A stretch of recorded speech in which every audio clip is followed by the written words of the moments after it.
Anchadan beri Gentra qidirib yurganingizni bilaman. Mana shu variantda ham bitta ko'ring. Ma'qul keladigan bo'lsa, bosib boradigan xonasi keldi. Ma'qul kelsa, pastki raqamlarga albatta aloqaga chiqing. 2020-yilda ishlab chiqarilgan Gentra avtomobilimiz. Aka-ukalar, arzonidan kelib qoldi. 3 ta detalli kraskasi bor ekan. Hozir ko'rsatib o'taman. Mana shu joyda. Mana shunday kraskasi bor ekan. Mana shu yerda bir g'arich, mana shunday kraskasi bor ekan. Qolgan joylari top-toza. 3 ta detal deb aytib o'tdim. Avtomobilimizni benzinda, metanda yuradi. Magical pultlari bor. Pozitsiyasi 3-pozitsiya, lyuklar ishlab turibdi. Balon holatlari o'rta holatda ekan.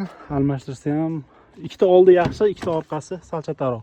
Avtomobilimiz yurgani 72509 km.